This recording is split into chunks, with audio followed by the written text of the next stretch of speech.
अवधूत चिंतन श्री गुरुदेव दत्त श्री स्वामी समर्थ.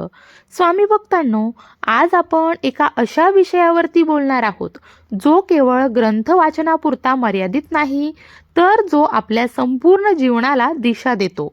अक्कलकोटचे परब्रह्म भगवान श्री स्वामी समर्थ महाराज यांचा श्री स्वामी चरित्र सारामृत ग्रंथ हा केवळ पुस्तक नाही, तर तो एक अमृत कुंभ आहे. हा ग्रंथ वाचताना जर काही विशिष्ट नियम, श्रद्धा आणि सातत्य पाळलं तर मनातील इच्छा पूर्ण होतात, संकटे दूर होतात आणि जीवनामध्ये सुख, समाधान आणि समृद्धी प्राप्त होते. लक्षात ठेवा मित्रांनो, स्वामींची सेवा ही केवळ वाचन नसते, ती एक साधना असते, ती एक तपस्या असते. संघर्ष आणि स्वामी कृपा.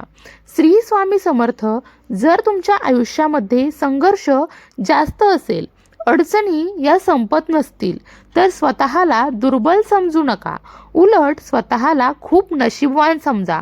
कारण देव संघर्षाची शक्ती त्यांनाच देतो ज्यांच्यामध्ये सहनशक्ती असते, श्रद्धा असते आणि आयुष्य बदलण्याची क्षमता देखील असते. ज्यांच्यावर स्वामींची कृपा असते त्याच्याच वाट्याला परीक्षा येतात आणि या परीक्षामधूनच माणूस हा घडत जातो. स्वामी आणि भक्त यांचं नातं काय? तर मित्रांनो, आज कोट्यवधी भाविक अक्कलकोटच्या श्री स्वामी समर्थ महाराजांना आपल्या घरातील सदस्यासारखंच मानतात. मनातल्या मनात स्वामींशी संवाद देखील साधतात. दुःख, अडचणी, चिंता, भीती हे सगळं काही स्वामींच्या चरणी अर्पण करत असतात.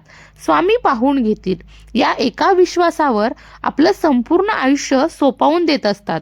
याच श्रद्धेतून अनेक भक्त श्री स्वामी चरित्र सारामृत ग्रंथाचं नियमित पारायण करत असतात. तर आता पारायणाची पद्धत पण इथेच चूक होत असते.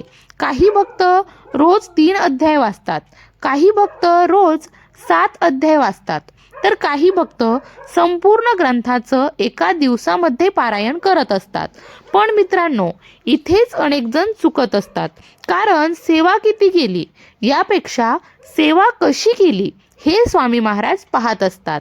अनेक वेळा असं होतं की आपण मनापासून सेवा करतो, उपास करतो, पारायण करतो, तरीही इच्छा पूर्ण होत नाही. तेव्हा मनामध्ये प्रश्न उभा राहतो, आपण इतकी सेवा करून देखील फळ का मिळत नाही बरं? सेवेमागचं खरं कारण आहे मित्रांनो, सेवेमागचं एकच कारण आहे. कोणत्याही सेवेचे काही नियम असतात, ते नियम पाळले तरच सेवेचं फळ हे मिळत असतं.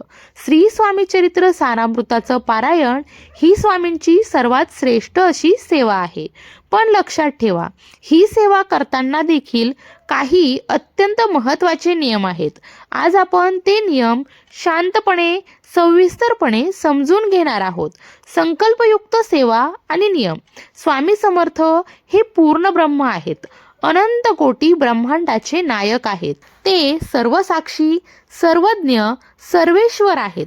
म्हणून नित्यसेवेला स्थळ, काळ, वेळ याचं बंधन नसतं.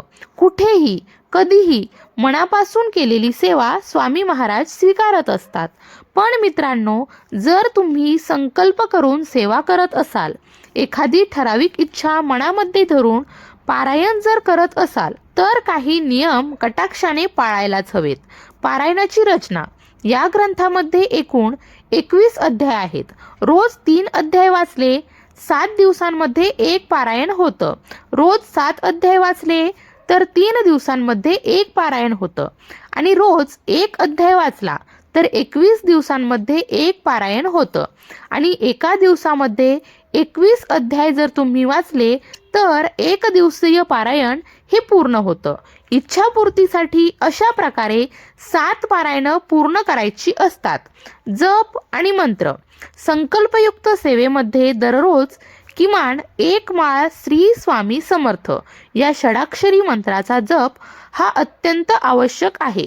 शक्य असेल तर तुम्ही 11 माळी देखील करू शकता. त्यासोबतच तारक मंत्राचं एकदा पठण नक्की करायचं आहे. सर्वात महत्त्वाचा नियम म्हणजे मांसाहार. मित्रांनो, कोणतीही सेवा करत असताना मांसाहार हा पूर्णतः वर्ज्य आहे. मांसाहार करून केलेली पूजा कधीही सफल होत नाही. जर घरामध्ये रोज मांसाहार होत असेल तर नित्य पारायण करू नये. जर कधीतरी होत असेल तर त्या दिवशी सकाळीच वाचन करून घ्यायचं आणि त्यानंतर देवघराकडे फिरकू देखील नका. जर सतत मांसाहार होत असेल तर फक्त गुरुवारचा दिवस निवडावा. त्या दिवशी घरामध्ये मांसाहार पूर्णपणे बंद ठेवायचा आहे आणि एक दिवसीय पारायण पूर्ण करायचं आहे. हा नियम पाळला तर स्वामींची कृपा नक्कीच प्राप्त होते. पारायणाचे लाभ बघा. मित्रांनो, स्वामी चरित्र सारामृत हे केवळ ग्रंथ नाही, ते भक्ताच्या जीवनाला दिशा देणारं अमृत आहे. यामुळे तुम्हाला मनशांती मिळते, नकारात्मक विचार कमी होतात, संकटांना सामोरं जाण्याची शक्ती मिळते, गुरुकृपा अनुभवायला मिळते, कर्मशुद्धी होते, जीवनामध्ये सकारात्मक बदल होतात आणि सर्वात महत्त्वाचं, स्वामी माझ्यासोबत आहेत हा विश्वास दृढ होतो. तर मित्रांनो, जर आयुष्यामध्ये संघर्ष, अस्वस्थता किंवा दिशाहीनता वाटत असेल तर श्रद्धेने श्री स्वामीचरित्र सारामृताचं पारायण हे तुम्ही सुरू करा. परिणाम लगेच दिसतील असं नाही, पण स्वामी नक्कीच योग्य वेळी योग्य मार्ग दाखवतीलच. आजची ही सेवा मी श्री स्वामी महाराजांच्या चरणी अर्पण करते आणि व्हिडिओ जर आवडला असेल तर लाईक करा, चॅनलला सबस्क्राईब करा आणि हा व्हिडिओ जास्तीत जास्त स्वामी भक्तांपर्यंत शेअर करायला विसरू नका. पुन्हा भेटूया एका नवीन भक्तिमय व्हिडिओसह. तोपर्यंत भिवू नकोस, स्वामी सदैव पाठीशी आहेत.